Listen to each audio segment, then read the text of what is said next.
Bem, podemos dar início à nossa palestra pública da tarde de hoje. Nós vamos primeiro apresentar o nosso palestrante. Nós todos o conhecemos por Gel, talvez porque o nome dele não seja um nome muito fácil de ser pronunciado. E nós queremos, mais uma vez, te dar as boas-vindas à nossa casa. E o Gel vai tratar de um assunto que eu fiquei, assim, fascinada. O tema é: o que tens feito de tua vida? Eu tenho certeza que esse tema vai trazer reflexões extraordinárias para todos nós na tarde de hoje. Mas antes da gente passar a palavra para o Gel, nós vamos fazer nossa prece inicial.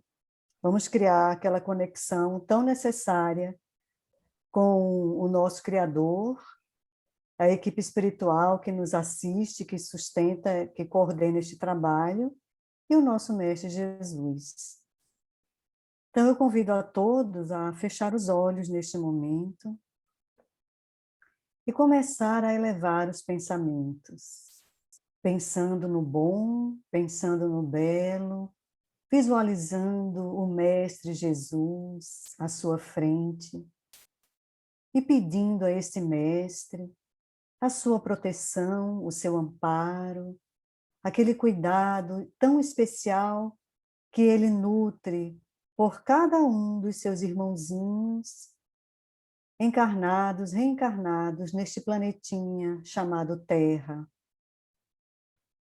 Que neste momento possamos, Mestre Jesus, sentir o teu amor sobre cada um de nós. Que este amor recaia em especial sobre o nosso irmão Gel, responsável pela palestra da tarde de hoje.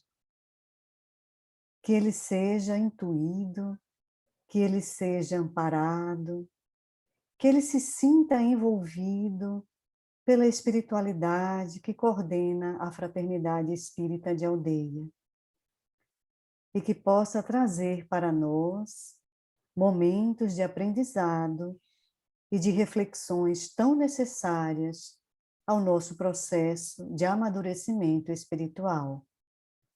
E assim, Jesus, tendo a certeza de que tu sempre estás entre nós, pedimos a tua permissão, a permissão da equipe espiritual da Fraternidade Espírita de Aldeia e, acima de tudo e de todos, ao nosso Pai Criador, para darmos por iniciada a palestra pública da tarde de hoje.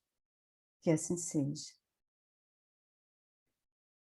Bom, então, para aqueles que chegaram agora, o nosso irmão Gel vai tratar conosco do tema O que tens feito de tua vida. Com você, meu amigo. Eu tenho até que horas? Até às 17 horas. Desculpa. Até às 18 horas. Desculpa, Gel. Começamos às 17 e terminamos às 18. Tá certo. Bom, muita paz para todos, boa tarde. É uma alegria estar aqui com vocês outra vez, da Fraternidade Espírita de Aldeia. E a temática de hoje, como disse a nossa irmã, é o que tens feito da tua vida? É uma interrogação. E eu trago um forte abraço do IPEP, Instituto de Intercâmbio do Pensamento Espírita de Pernambuco, e também da Casa de Acolhimento de Crianças em Risco Social, Lar Paulo de Tarso. A minha voz está chegando bem aí, o som? Qual é a finalidade da vida? Qual é o grande objetivo da nossa vida? Nós vivemos para quê? Qual o foco principal que nós devemos ter na nossa vida em termos de progressão, de evolução espiritual nessa encarnação? Como já dizia Sófocles, o homem pela manhã anda de quatro patas, engateando, à tarde anda com duas patas, na fase adulta,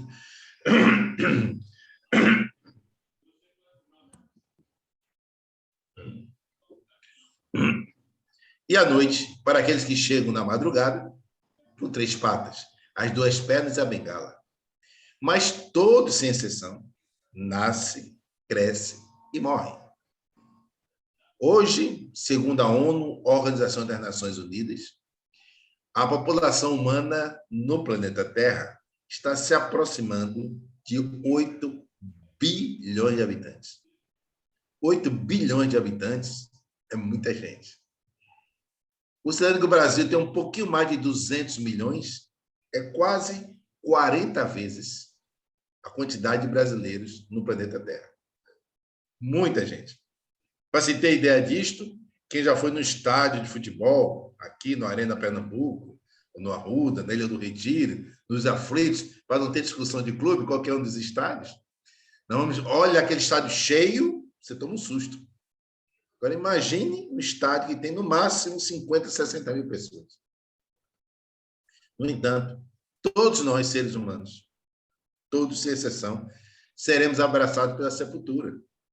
Porque desses quase 8 bilhões de habitantes, não existe ninguém com mais de 130 anos de idade. Então, a morte, o falecimento, a desencarnação, o nome que se queira dar, é algo inevitável.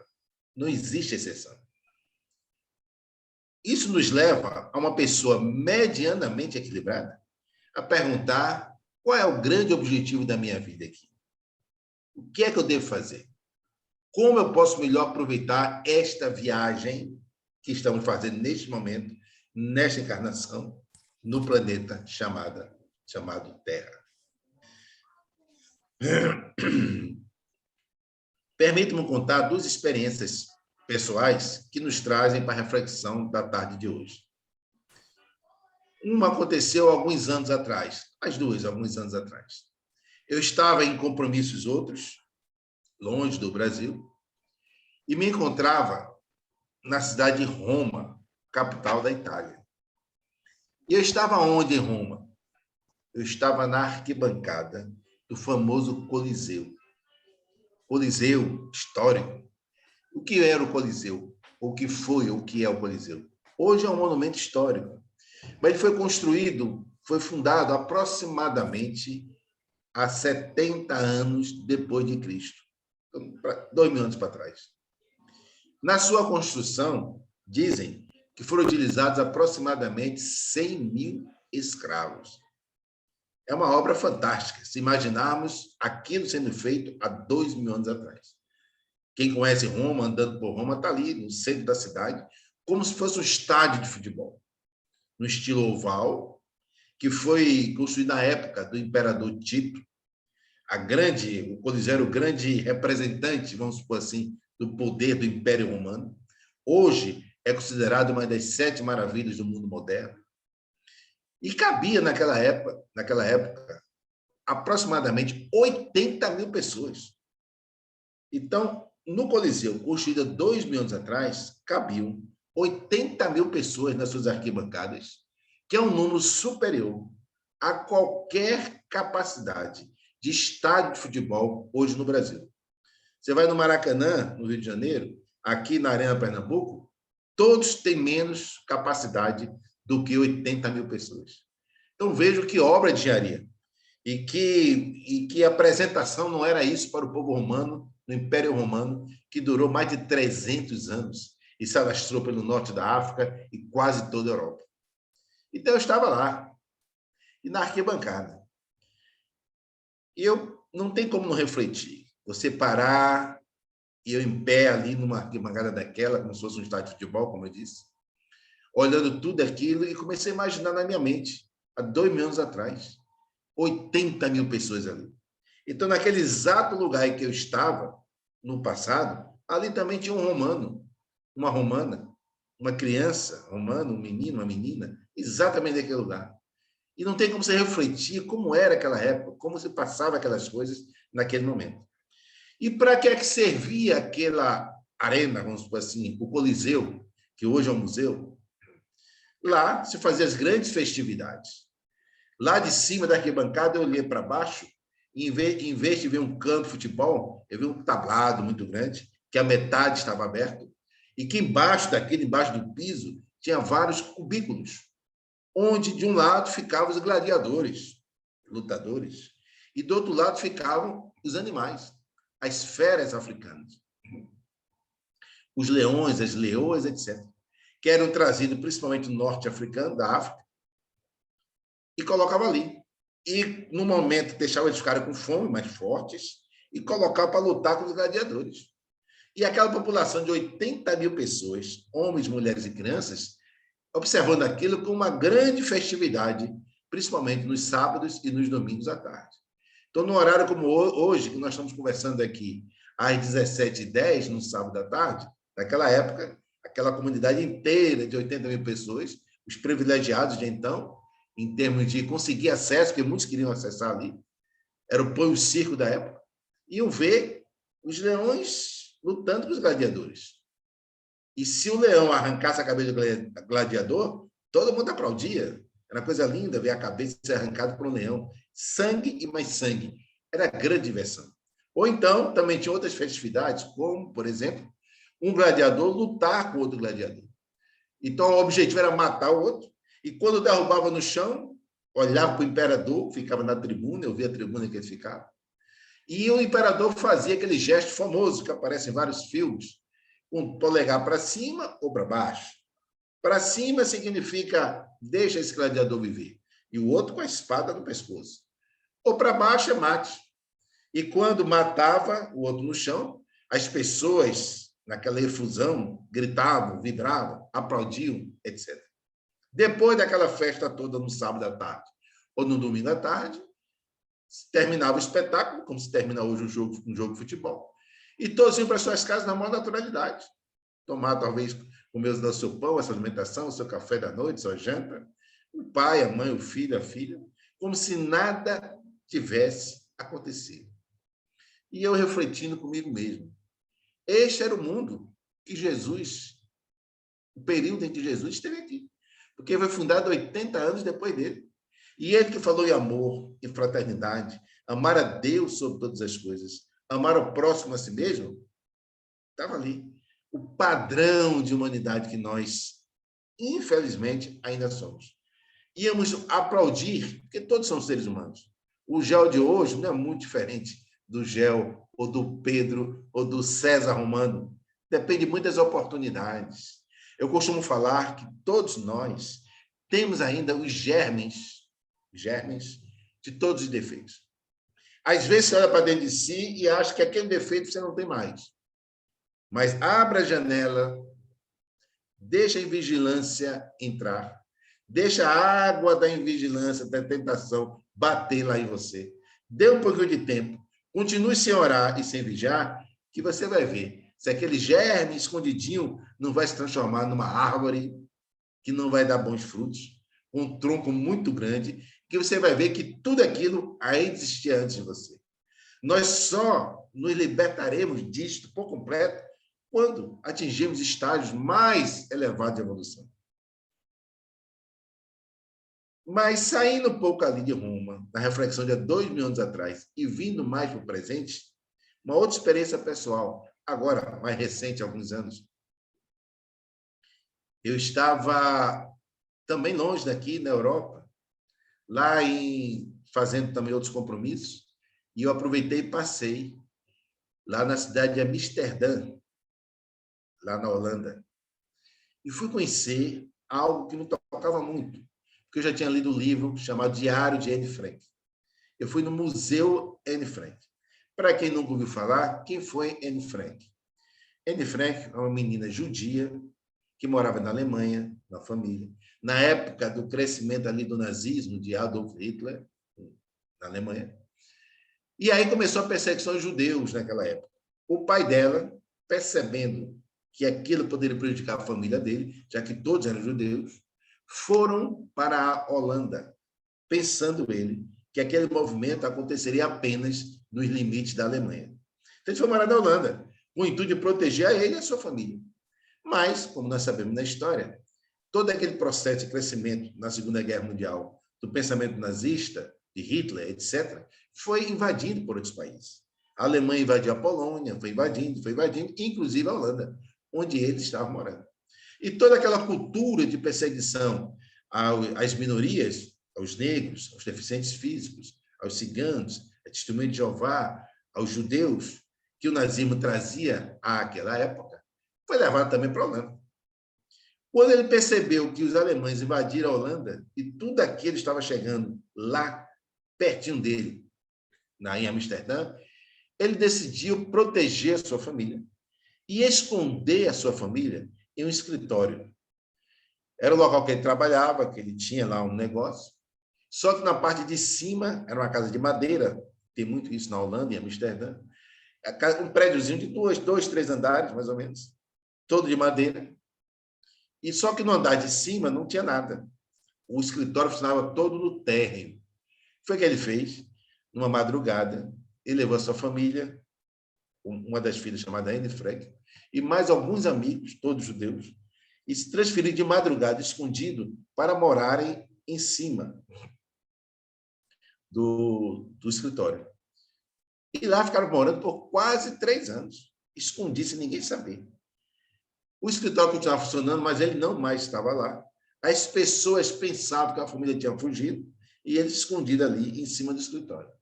Tinham apenas 2 pessoas que sabiam que eles estavam ali e eram as pessoas que levavam alimentos, muitas vezes estragados, que não tinham como levar alimentos melhores, em horários secretos para que a família pudesse alimentar. E essa menina chamada Anne Frank, na época tinha aproximadamente 13 anos de idade, ela começou a escrever um diário. Então, todo dia escrevia como era que aconteciam as coisas, o que ela pensava, o que estava acontecendo nesse local, nesse primeiro andar, que só a família dela e mais alguns convidados, menos de 10 pessoas no total, viveram durante esses quase 3 anos, no período da invasão da Alemanha na Holanda. E o livrinho dela, para quem já leu, para quem não deu, aconselho de ler, mas para quem já leu, vai concordar comigo, acredito, é de uma profunda reflexão, porque mostra até onde nós, seres humanos, podemos chegar com a nossa sensibilidade, a nossa diferença. Eles moravam, e eu fui lá no museu, como eu disse, e o museu é exatamente no local que eles moravam. Então, fui lá passando pelo quarto dela, pelo toalete, pelo banheiro, tudo que eles viveram ali, apertadinho. Todo mundo apertadinho. E sem poder fazer barulho. Por exemplo, as pessoas trabalhavam no térreo, mas quem trabalhava lá não sabia que eles estavam morando em cima. Porque se soubessem, provavelmente chamariam a polícia da Alemanha que estava invadindo. E prenderiam todos e levariam para o campo de concentração. Então, eles ficavam durante todo o dia, todos deitados no piso, porque, como falei, a construção era de madeira, qualquer coisa fazia barulho, deitados, respirando bem baixinho, para que não fizesse barulho, para quem estava no térreo escutasse.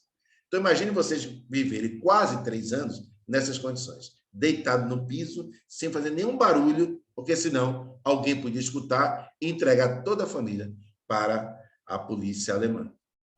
Quando era noite, que as pessoas do escritório do térreo iam embora, eles poderiam se locomover, mas mesmo assim, as janelas da sala, do ambiente, tinham que ficar sempre com as cortinas fechadas, porque alguém na rua poderia passar, perceber algum movimento, imediatamente acusar ou entregá-los para a polícia alemã. Então, veja as condições de vida que esse grupo passou diante de toda essa perseguição humana que está no relato dos diários de Anne Frank.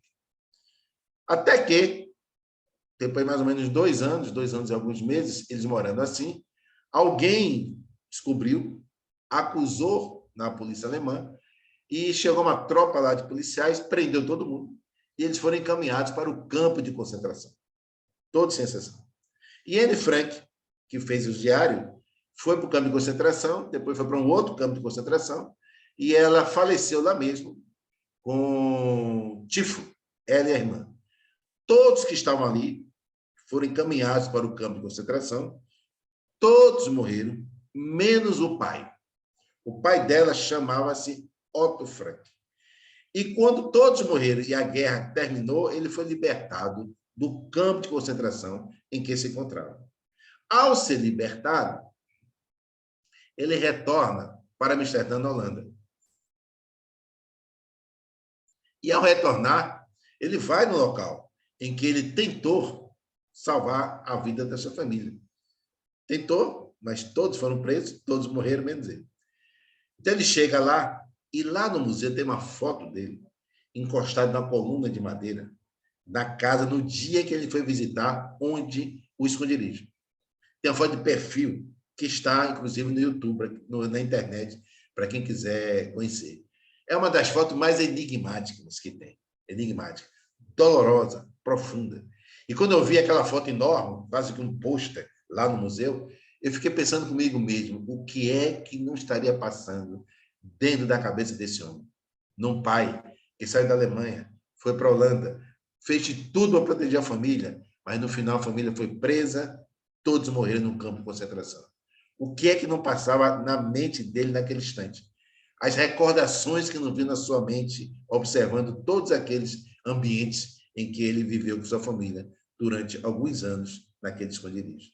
Eu fui transitando pelo museu, fui transitando, e na saída tem o livro original, o diário original de Anne Frank, que se tornou um livro depois, porque o pai, quando retornou, achou os escritos.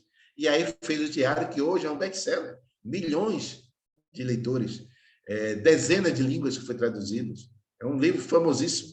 Essa menina de Frank, o sonho dela era ser jornalista. Não conseguiu. Morreu com seus 14, 15 anos de idade. Mas, mesmo sem saber, foi responsável por um grande best-seller chamado Diário de Anne Frank. Mas, na saída do museu, tem um vídeo com o pai dela falando. Ele já desencarnou alguns anos atrás. E é um dos vídeos mais lindos e doloridos que eu já vi. Porque a mensagem que ele passa, não muito longa, em inglês, e ele diz mais ou menos o seguinte, que ele fez questão de retornar àquele esconderijo, que ele fez questão de doar aquela edificação que era dele para a humanidade, para que se tornasse um museu. Mas um museu para quê? Para a humanidade jamais esquecesse da sua indiferença, da sua insensibilidade, da sua falta de amor durante esses episódios. E para que, com isso, ela jamais voltasse a repetir. Que, em vez de usar ferros para fazer armas, que usasse ferros para fazer pontes para que as sociedades conversem, que as pessoas dialoguem, que as pessoas se abracem, que as pessoas se amem. Que ele não trazia no coração qualquer tipo de rancor, de ódio ou de mágoa. Apenas saudades e vontade de que a humanidade tivesse aquilo como lição e nunca mais repetisse as indiferenças que ele sentia na pele dentro da sua própria família. Com minhas palavras pobres, mais ou menos, eu repito o que ele disse, mas ele saindo, essas palavras saindo dele, com o sentimento dele, por tudo que ele passou, tem um efeito de penetração emocional, moral, um magnetismo bem mais amplo e bem mais profundo. Então, eu trouxe esses dois casos rapidamente para as nossas reflexões. Um lá atrás, no Coliseu, em Roma, quase 2.000 anos atrás. O outro bem mais recente, ali há 80 anos atrás, na década de 40, durante a Segunda Guerra Mundial. Tem muita diferença da humanidade? Não tem. A humanidade evoluiu muito tecnologicamente e moralmente bem pouquinho. Como eu disse, não é o povo alemão que fez aquilo com A, B e C. É o ser humano. Porque se nós estivéssemos na mesma situação, se o nosso orgulho recebesse o mesmo incentivo que o povo alemão recebeu naquela época, talvez fizéssemos igual, ou talvez pior. Eu costumo falar o seguinte, lá no Lar Paulo de Tarso, que nós acolhemos crianças em rede social de alta complexidade, eu costumo falar, aqui nós não estamos para julgar ninguém, nós estamos para ajudar. Nada de julgar o pai ou a mãe que abandonou, deixou assim, deixou assado. Não, eu não estou concordando com as atitudes, mas não vamos tomar posição de juízes aqui. Porque eu não sei, Gel não sabe, se eu tivesse nascido em outras condições, como é que eu estaria agora? Nesta encarnação, passei por algumas dificuldades na vida, mas nunca me faltou um prato de comida. Nunca me faltou o acesso à escola, à educação. Tive um pai maravilhoso, está agora no mundo espiritual. Tenho ainda uma mãe com seus 90 e tantos anos, maravilhosa, que eu só tenho a agradecer por tudo que fizeram por mim, no aspecto carinho, da educação, etc. Mas, se esse mesmo Gel, e com tudo isso que eles fizeram, eu ainda me olho e tenho surpresas tremendas com os meus defeitos, imagine vocês se esse mesmo gel, cheio de limitações, tivesse nascido em outras condições.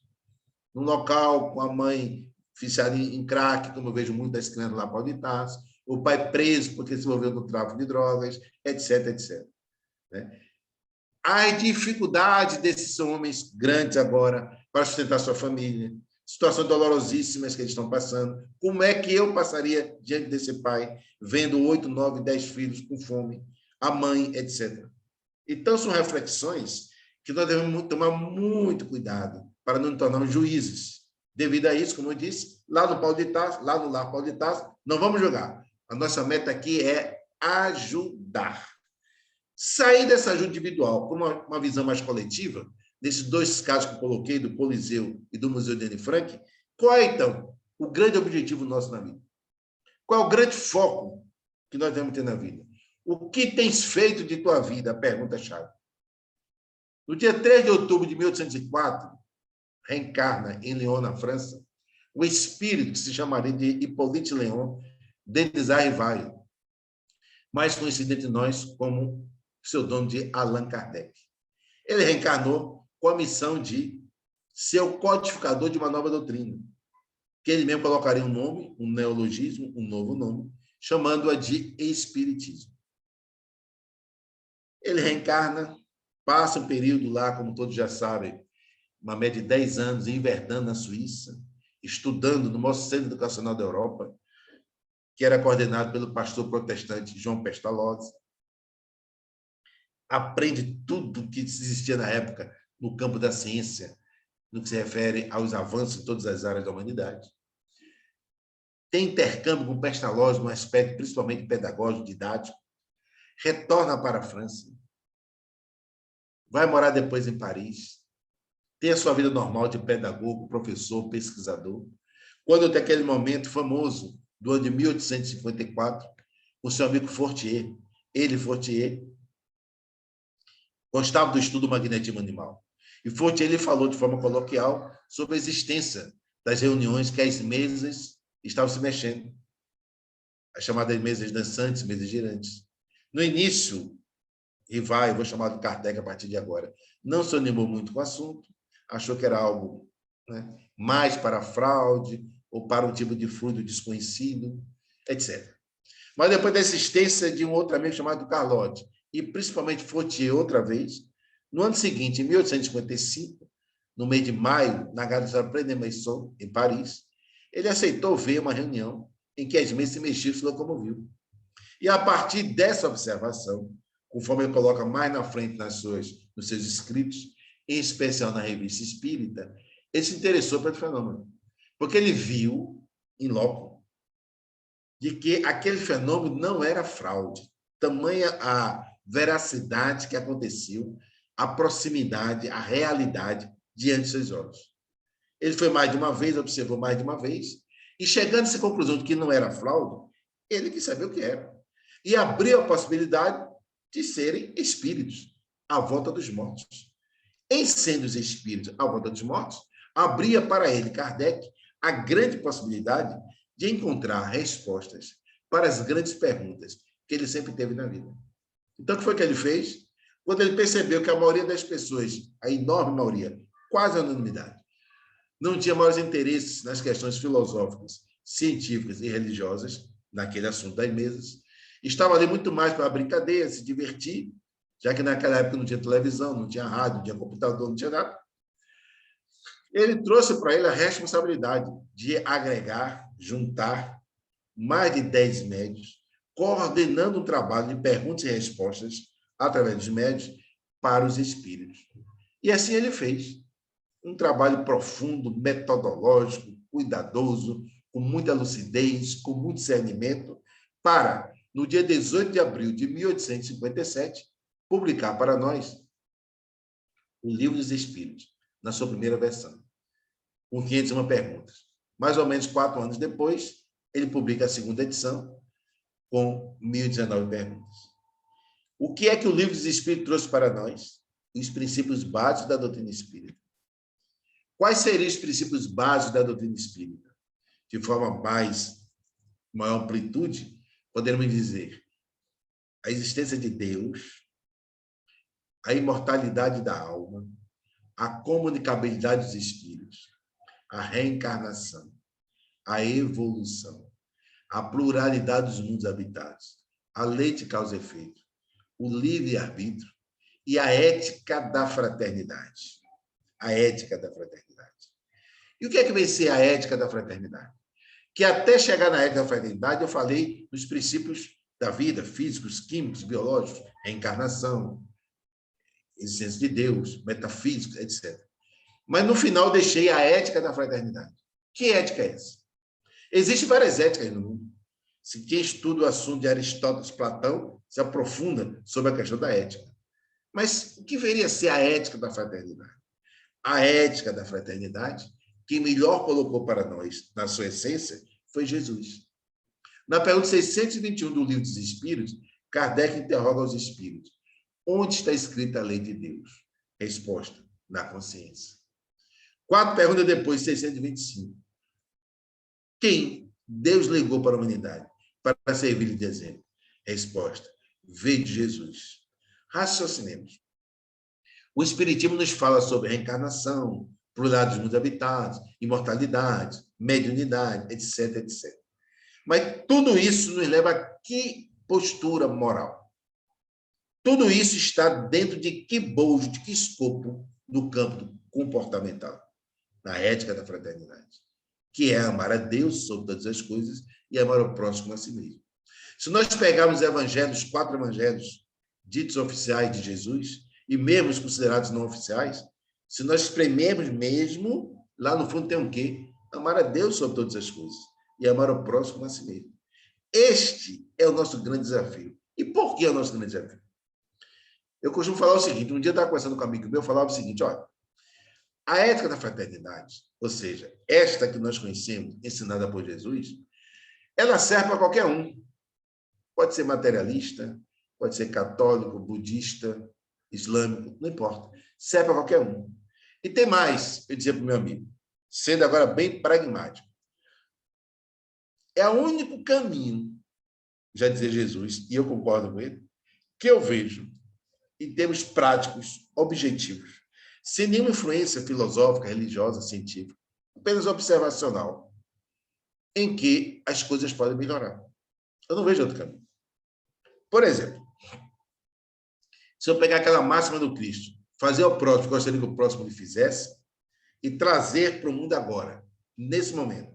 Hoje é 14 de agosto, né? A data. E eu falar assim: olha, se de imediato, num estalo de dedo, todos nós, seres humanos, sem exceção, passássemos a só fazer ao próximo o que gostaria que o próximo lhe fizesse, eu diria assim, dando um chutezinho, que no mínimo 80% das dores hoje da humanidade já terminaria. E 20% terminaria em não muito prazo. É só raciocinarmos pragmaticamente em cima desse pensamento. Se eu realmente aplicasse a minha vida individual e todos ao mesmo tempo, o que Jesus falou, dentro da sua ética da fraternidade, que só fazer ao próximo o que gostaria que o próximo nos fizesse, a partir de agora não teria mais assalto. Concorda comigo? Porque ninguém ia fazer assaltar o outro, já que não quer que ninguém lhe assalte. A partir de agora não teria mais violência, porque ninguém ia bater no outro, já que não quer que o outro bata em você. A partir de agora não teria mais roubo, não teria mais homicídio. Olha quantas dores profundas terminariam de imediato, independente da religião da pessoa, se é materialista, se não é. Só em seguir essa máxima do Cristo dentro da sua ética da fraternidade. Quantas dores de imediato? Não teria mais roubo. Não teria mais corrupção, imagine. Quem queria roubar ou ser corrupto, se não queria que fizesse com você? Para você ter uma ideia do efeito disso, de imediato, tem um estudo da Fundação Getúlio Vargas, eu não sei se já disse aqui no passado, senão eu estou repetindo, que ela diz mais ou menos o seguinte: que aqui no Brasil, se a corrupção ficasse zero de uma hora para outra, zerou, não tem mais corrupção. Só esse ato, sem corrupção em todos os sentidos, público, privado, municipal, estadual, federal, tudo, não tem mais corrupção, suponhamos. Só isto geraria para o brasileiro, né, em um período de menos de 5 anos, sabe o que é que geraria? Só isso. você acabaria com a miséria no Brasil. O salário do brasileiro poderia comprar 3 vezes mais, mesmo sem aumentar o salário, porque tudo isso é feito da corrupção. Você poderia construir 30 mil unidades de saúde, UPAs, 25 mil, mais de 1.300.000 casas e 25 mil escolas. Tudo isto só porque a corrupção acabou. Em menos de 5 anos. Veja o efeito da ética da fraternidade. Então, já seria 100% sem dor. Eu disse no início 80%, porque tem umas dores, né, que ainda demoraria um pouco. São as dores de ajustes conscienciais, uma doença, etc. e tal, mas que com o tempo, rapidamente, terminaria também, porque perderia a fonte de alimentação dessas mesmas dores. Então, veja o quanto é importante a tal ética da fraternidade. É tão importante que muda por completo a nossa vida. Porque o que adianta eu ser, suponhamos, um especialista em mediunidade e não amar? Serei infeliz. Porque a felicidade não está no tecnicismo da mediunidade. A felicidade está na ética que eu faço no uso da mediunidade, que é da fraternidade. O que adianta eu ser uma pessoa inteligentíssima, um matemático, um físico, um químico espetacular e construir uma bomba atômica para matar milhões de pessoas? Agora, se eu tiver a ética da fraternidade, eu posso caminhar pela energia nuclear, mas sem ser destrutiva, e sim gerando energia para a sociedade, para se locomover, etc. Então, é decisivo a questão da ética da fraternidade. Porque o mal também cresce com a inteligência. A inteligência você evolui fazendo bem ou mal. Se eu usar minha inteligência para o bem, parabéns para mim. Mas se eu usar minha inteligência para o mal, eu também estou sendo cada dia mais inteligente, porque eu estou exercitando o meu campo mental. Agora, a ética da fraternidade não, é uma opção. Ou você escolhe por ela, ou escolhe ir, ou não ir por ela. Aí tem que ser a sua decisão individual. A inteligência não. Uma pessoa que está agora estudando para fazer o bem, está ficando cada dia um pouco mais inteligente. Mas uma pessoa que está agora raciocinando para o mal, bolando como é que deve levar as drogas para outros países, o tráfico de drogas, ou bolando como é que vai sequestrar uma pessoa, ou bolando como é que vai roubar, fazer a corrupção em certa área do país, essa pessoa também está ficando cada dia mais inteligente, porque a inteligência independe. A inteligência é amoral, assim como o instrumento. Eu tenho um piano, uma pessoa pode ser extremamente maravilhosa ou não, o piano está ali. Ele não pergunta para você quem é você, você vai lá e toca. A mesma coisa da inteligência. Agora, a fraternidade não. Aí você tem que optar. Eu quero caminhar pela fraternidade. Eu quero aprender cada dia mais a ser menos egoísta, a ser menos orgulhoso, a ser menos vaidoso. Isso é uma opção. Isso exige direcionamento, esforço. É o mergulho interior, tu conhece a ti mesmo, que Sócrates colocou, deu uma maior ressonância, mas foi Tales de Mileto, andando e vendo um dos templos em Delfos, que viu isso na parede. Conhece a ti mesmo. E esse mergulho interior, segundo o espírito Joana de Ângeles, através do médium Divaldo Pereira Franco, é de vital importância. Segundo ela, nos seus livros, a chamada série psicológica, se nós não aprendermos a meditar no aprofundamento do conhece a ti mesmo, nós iremos perder uma encarnação. Porque a nossa encarnação vai ficar na horizontalidade. O que é que vai ser isso? É como se fosse um jogo de ping-pong. Bola para cá, para lá, mas a gente não sai daquilo. Então, a gente reencarna, desencarna, sofre, volta, reencarna. Por quê? Porque ficamos no dia a dia das coisas, da horizontalidade da vida, sem maiores preocupações de crescimento espiritual. Eu só consigo crescer espiritualmente se eu me conhecer. Como é que eu vou crescer sem saber como é que está o tamanho do meu orgulho? Sem saber quais são os meus pontos fracos no campo da ética? Como é que eu vou crescer se eu não sei onde estou? É o mesmo colocar num barco, no mar, e falar, vá para casa como? Se eu estou sem bússola, sem GPS, não sei para onde vai, vou pegar a corrente errada, vou pegar o vento errado, botar a vela errada, e vou chegar no lugar errado. Agora, se eu fizer um mergulho interior, com coragem, sem derrubar nossa estima, nossa autoestima, mas com coragem, sem desculpismo, sem achar que a culpa é sempre do outro, eu vou saber exatamente onde eu estou e como eu estou. E aí eu vou perguntar para mim, o que é que nós temos feito da vida? O que foi que eu fiz hoje? Hoje de manhã, o que foi que nós fizemos? Pergunta individual, consciencial. Hoje à tarde, antes de começar aqui a palestra. Hoje à noite, o que é que nós faremos? Qual é o nosso objetivo de vida? O fato de eu admitir os princípios básicos da doutrina espírita já me torna espírita, mas ainda não verdadeiro espírita.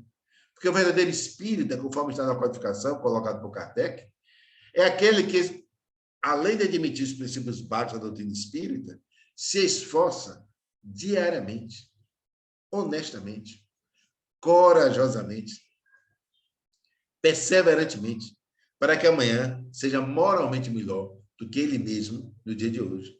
Este é o nosso grande desafio. E a pergunta é chave. O Papa Francisco tem uma frase que eu nunca esqueci, de vez em quando eu cito nas palestras. Ele diz que nunca viu um caminhão de mudança no cemitério. Realmente, não tem. Porque você não leva nada. O que é que você vai levar? Não leva nada. Então, quando a morte nos abraçar, que irá nos abraçar, porque é uma lei que não tem exceção, a pergunta-chave que virá na consciência, lá na pergunta 621, né, onde está escrita a lei de Deus na consciência, é essa. O que fizeste em tua vida? O que é que nós temos fazendo em nossa vida? Você, de alguma maneira, me ajudou alguém a ter um teto para se abrigar? A ter uma cama para deitar? De alguma maneira, você consolou alguém? Você abraçou alguém sem ter o segundo interesse? Você aliviou a fome de alguém? Saciou a sede de alguém? Você deu um exemplo que serviu para arrastar uma pessoa para o bem? Você combateu lá no fundo o seu orgulho, a sua vaidade? Você priorizou a verdade? Você sentiu lá no sangue o que é ser ou vivenciar a humildade? Você nos colocou no lugar do outro, quando o outro sofria e pedia o seu apoio? Você foi um daqueles pequeninos? Porque ali eu estava, dizia Jesus. E essa pergunta é consciencial, é profunda. É esse o choque da verdade. André Luiz, eu estou relendo agora a série André Luiz outra vez, e ele falava que isso aí é a nossa grande subida. É a grande subida. Uma vez perguntaram para Emmanuel qual era o grande choque que as pessoas tinham quando desencarnavam. E ele falou duas coisas. Uma é de que lá é uma oficina de trabalho. Então, as pessoas pensam que vai chegar lá dormir, não sei o que, tal. É uma oficina de trabalho. Então, é um choque. Todo mundo trabalhando, crescendo. E a outra é de que lá é a lei. Lá não tem um jeitinho. Ou o famoso jeitinho brasileiro, não tem. É a lei. Lá é cada um pelos seus méritos, sem tirar nem pôr. Então, não tem como escapar. Lá não existe negócio, meu parente é isso, meu parente é aquilo, não. Se minha mãe for uma santa, ela que é uma santa. Por mais que ela me ame, ela não vai conseguir passar para mim os seus méritos. Ela pode me orientar, pode dar um exemplo, pode conversar comigo, tudo. Mas o esforço é meu, é a lei. Ninguém tira mérito de ninguém. E ninguém recebe mérito se não fez por merecer. Então, esse é o nosso grande desafio. E o crescimento aqui na Terra é muito melhor de ser feito que no mundo espiritual. Você aqui na Terra, uma atitude que você faz tem um efeito, um crescimento maior em você do que a mesma atitude no mundo espiritual. Então, a hora é agora. Uma vez um amigo chegou para mim e disse, Gel, eu estou arrasado, minha encarnação está perdida, enfim. Ele estava com a autoestima lá embaixo. E aí, Gel, o que é que eu faço? A minha vida? Então, eu perguntei, você já desencarnou? Ele disse, não. Você está falando, parece que está numa região espiritual já de sofrimento e tal. Mesmo que tivesse, sempre tem jeito, imagine aqui. Se você não desencarnou, olhe para frente. Arrependa-se dos erros que cometeu no passado. Corrija aquilo que puder corrigir e priorize o bem por completo. Por completo. Uma vez, de vez em quando conta esse caso, talvez alguém já tenha escutado. Após uma palestra num centro espírita, já tem anos, a palestra não era nem minha, era de um amigo meu, mas estava presente, e ele falou sobre o aborto. Terminada a palestra, uma jovem de 20 e poucos anos de idade, estava chegando na doutrina espírita, não tinha nem 1, 2 meses ali, ainda tateando. Ela veio e pediu para falar comigo, eu fui assim, um pouquinho mais para o canto, assim, no centro, fica à vontade, fala. E ela começou a chorar copiosamente, assim, soluçar. Eu disse, o que é que está acontecendo? E ela disse, Gel, eu estou arrasada, minha vida acabou, enfim. Por quê? Porque eu já fiz 5 abortos. Ela tinha 20 e poucos anos. E a palestra sobre o aborto deve ter tocado profundamente na consciência dela. Eu deixei ela chorar um pouco mais, aquela catarse. Eu disse, veja, você está arrependido do que fez? Ela disse, estou. Você já analisou o porquê, quais foram as suas fraquezas que lhe levaram a cometer os abortos? Já. Você já fez uma análise introspectiva para se fortalecer e não mais cometer, caso a tentação apareça outra vez? Já fez. Então, o que você tinha que fazer para trás, já fez. Agora olhe para o presente e para o futuro. E comece a amar intensamente. Não adianta ficar lamentando. A doutrina espírita, Jesus não nos convida ao remorso improdutivo. Convida, sim, ao arrependimento sincero, honesto, corajoso, altruísta. E a partir daí, começa a fazer o bem, intensamente. Se você está com isso lhe incomodando na consciência, começa a trabalhar a favor da vida. Se puder, adote crianças, vai cuidar de crianças abandonadas, leve a bandeira da vida. Isso que nós devemos fazer. Jamais a autoestima lá embaixo, mas também jamais se acomodar no erro. Veja a vida, diz para ela, de Paulo de Tarso. Até os 30 anos de idade, aproximadamente, enquanto Saulo era o maior perseguidor dos cristãos. Mandou apedrejar A, B e C, Estevão, que era seu cunhado, mandou matar A, B e C, tudo movido pelo orgulho. Quando teve a sua estrada de Damasco, vendo e percebendo Jesus, quando ele estava indo para matar Ananias, ele se toca e numa reflexão profunda do conhece a ti mesmo, que durou quase 3 anos, passando pelo deserto, etc., ele se torna o grande Paulo de Tarso, o maior divulgador do cristianismo de então. E andou, sofreu, caminhou a pé de país para país na Europa, levando a boa nova. Tudo numa mesma encarnação. E quando desencarnou, foi recebido por quem? Entre vários outros espíritos, pelo próprio Jesus, pelo revigoramento que ele teve de uma vida no fundo do poço, enquanto Saulo mudou numa mesma encarnação, tornando-se um brilho, um grande missionário, um grande braço, vamos por assim, de Jesus, na condição de Paulo de Tarso. Se ele pôde fazer isso, todos nós podemos. Então, se alguém que está me escutando e acha que não tem mais jeito, que cometeu isso, cometeu aquilo, negativo. Se arrependa, tente corrigir naquilo que puder corrigir, fortaleça-se para não cair de novo nessa tentação e parta decisivamente para fazer o bem. Porque só o bem é que nos liberta. Já dizia, mano, você tem direito de fazer tudo na sua vida, vamos supor assim. Ir para o cinema, ir para a praia. Ah, amanhã eu quero tomar sorvete. É direito seu. Você não faz coisa errada. Amanhã eu quero ir para o cinema. Direito seu. Ah, amanhã eu quero tomar suco de laranja, não quero suco de maçã. É direito seu. Com as minhas palavras. Mas Emmanuel disse, só tem uma coisa que você não pode deixar de fazer, que é fazer o bem.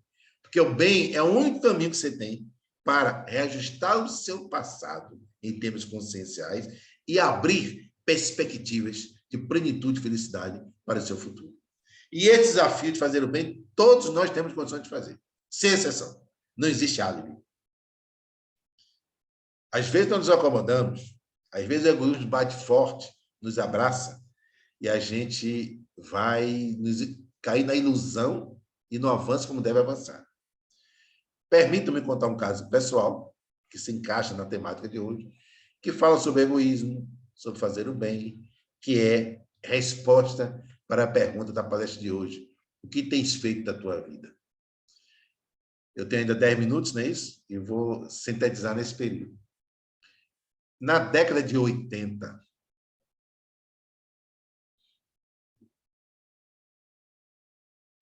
eu morei 8 anos em Salvador, capital da Bahia. por questões profissionais. Enquanto eu morei lá, entre outras atividades que eu tinha como espírita, eu também passei um período fazendo algumas atividades da Mansão do Caminho, que foi fundada por Divaldo Pereira Franco e Nilson Souza Pereira, amigos, e outro grupo, há quase 70 anos atrás. E uma das atividades que eu tinha lá, na época, eu não morava lá, morava em Salvador, mas uma atividade que eu fazia lá era sábado à tarde. Esse caso, de vez em quando, eu conto. Algumas pessoas talvez já tenham escutado. Porque é um caso bem significativo e se enquadra bem na temática de hoje. No sábado à tarde, o que é que eu fazia lá? Durante o período. Eu chegava lá aproximadamente, se não me falha a memória, qualquer erro que eu falar aqui, viu? Que a memória, mas a essência do caso é essa que eu estou contando. Às 14 horas, no sábado, e a atividade ia até aproximadamente 18 horas. E era como? Eu ia para a Mansão do Caminho. A Mansão do Caminho é uma obra que acolhe crianças, né? Na época moravam lá, hoje não moram mais, mas tem creche, escola, etc. É uma obra fantástica. E lá me encontrava com outros companheiros, amigos, também que iam de fora. E tinha uma pessoa que morava lá na mansão.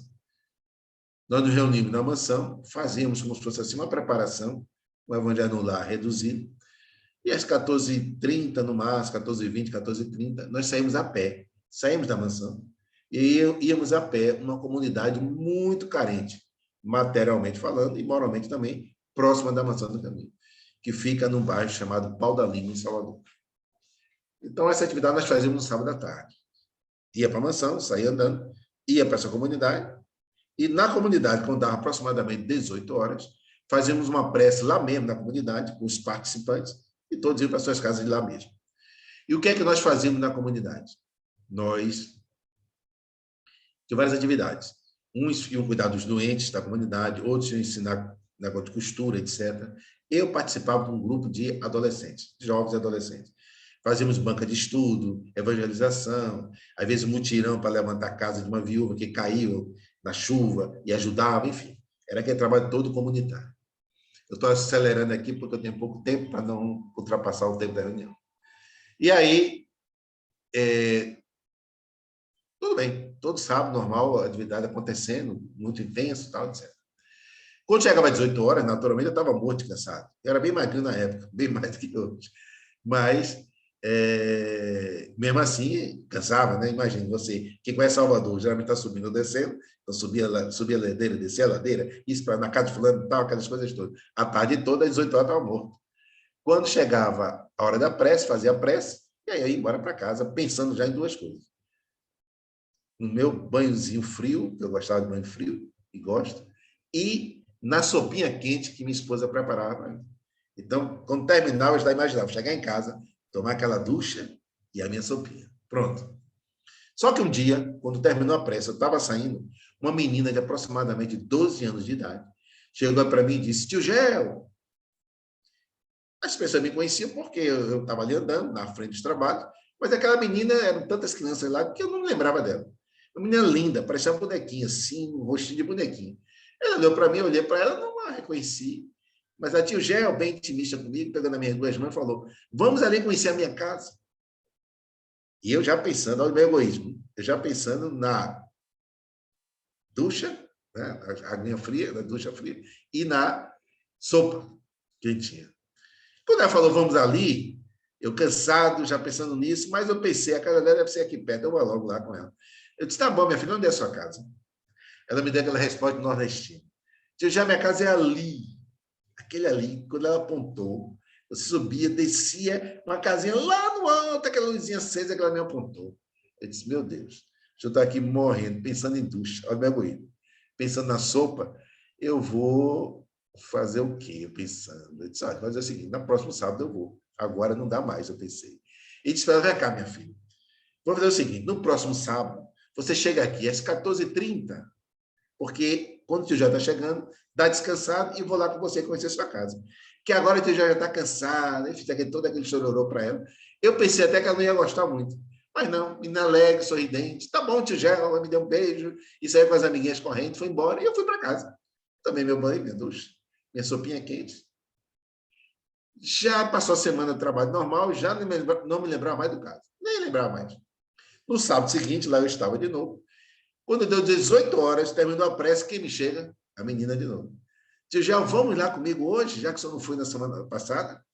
Eu disse, mas minha filha, você não falou, eu não disse para você vir aqui às 14h30, que é a hora que o tio Gel está chegando. Você chegou na mesma hora, 18 horas. O tio Gel está aqui cansado, todo aquele lero-lero de novo que eu falei. Aí ela ficou olhando para mim, eu fico olhando para ela, disse, fazer o seguinte, no próximo sábado, você me vem aqui às 14h30, que eu vou com você. Eu nem mais perguntei onde era a casa, que eu já sabia longe, ia subir e descer morro. Aí ela falou, tá bom, tio Gel. Na maior alegria, me deu um beijo e foi embora correndo. Tudo bem. Quando foi, já no terceiro sábado, na outra semana, eu já tinha esquecido o assunto, mas antes do sábado tinha reunião de evangelho no lar. Naquela época fazia na sexta-feira, na minha casa. Tinha até um casal amigo presente. Nós abrimos o evangelho lá, tinha uma mensagem, e fora do evangelho tinha uma mensagem de outro livro, que era de Joana de Ângeles. Que ela dizia a mensagem mais ou menos o seguinte, que no passado viveu na Rússia, Moscou, tinha um casal de czares, na época dos czares, uma festa de pessoas muito ricas. E lá em Moscou, nessa mensagem que ela tinha, um casal resolveu descer e ir embora, sair da festa de madrugada, em pleno inverno, frio, abaixo de zero. Desceram as escadarias, os dois, e quando chegou no chão, lá no piso, na rua, tinha um mendigo com frio, tremendo frio. A mulher, sensibilizada, se ajoelhou, tirou o casaco de pele, rico, e foi cobrir o mendigo. O esposo viu e não gostou, porque aquele casaco de pele era um casaco caríssimo, que ele tinha dado de presente para a esposa. Então ele começou aquele clima, mas como é um casaco ele deu de presente caro, e você vai deixar aqui, o mendigo, nas minhas palavras, não sabe o valor disso, vai rolar pelo chão, tá. Iniciou aquela discussão entre marido e mulher. E aí o marido teve uma ideia, em vez de dar esse casaco, vamos para casa, lá em casa a gente pega aquele casaco bem mais barato que tem, a gente volta aqui e dá para ele, acabou assim. A esposa ficou um pouco na dúvida, aceitou, foi para casa, pegou um novo casaco, bem mais barato, retornou para colocar no mendigo. Mas quando voltaram, o mendigo já tinha morrido de frio. Moral da história, o bem se faz na hora, não se deixa para depois. Quando eu li essa mensagem, eu me lembrei do caso da menina. E contei lá, na reunião, o caso, que já fazia 3 sábados, já era o terceiro. A menina pediu para eu visitar a casa dela, e eu pensando em ducha fria, e água, e sopa quente. E eu disse com aquele ar nordestino, amanhã eu vou nem que chova canivete, todo aquele discurso poderoso, sei que tal. Tudo bem. Quando foi no outro dia, no sábado, eu já nem mais lembrava da história, nem da reunião, nada. Vida normal. Quando foi sábado à tarde, fui para a mansão, normal. Quando foi 18 horas, depois da prece, chega a menina. Faltam 3 minutos, eu estou aqui rapidinho. Chega a menina. A menina diz, tio Gel, vamos lá. Foi que eu me lembrei da história. Aliás, foi que eu me lembrei da menina. Eu disse, mas minha filha, eu não falei para vir às 14h30, você veio de novo às 18 horas. Tia, já que é uma coisa, outra, não dá. Vamos lá. Eu já ia dar um abraço nela para pedir para ser para o outro sábado, do quarto sábado. Quando eu abri meus braços para dar um abraço nela, eu me lembrei da reunião da sexta-feira anterior, da noite anterior. Da mensagem de tudo, das minhas promessas, sei que mais, chova canivete, tudo. Eu disse, não é possível. Não é possível que eu negue. Eu disse, vai ser hoje. E estava um dia chuvoso, antes era sol lindo, estava me testando. Chuvou tudo lama, disse, tem que ser hoje. Passou um amigo meu por perto, ele era médico. Eu disse, vamos lá comigo, puxei ele pelo braço. Ele disse, vai para onde? Vamos ali seguir. Tá, mas como assim? Fui puxando, porque ele disse que sofrer, o pior de sofrer é sofrer sozinho. Aí disse, vamos lá junto e tal. Aí ele foi comigo, nós fomos. E aí as meninas já sabiam andar, foi andando rápido, e a gente atrás caindo, escorregando, todo cheio de lama, sujo, enfim, um horror. Nós fomos. Ao chegar na casa dela, vou finalizar aqui, ao chegar na casa dela, primeira coisa, eu tomei um susto pelo tamanho da casa, se é que podemos chamar de casa. Mal cabeu eu, meu amigo, ela e a avó, deitada na cama e paralítica. Mas ninguém. Miséria completa. Eu perguntei, quem é que toma conta da casa? Ela disse, eu, 12 anos de idade. E sua avó é paralítica? É. Quem é que arruma a casa? Eu. Quem faz a comida da casa? Eu. Quem é que mantém a casa? Quem coloca a comida aqui? Não, é um tio que eu tenho, que mora no interior da Bahia, que vem aqui periodicamente, 15, 20 dias, deixa as coisas aqui, meu irmão.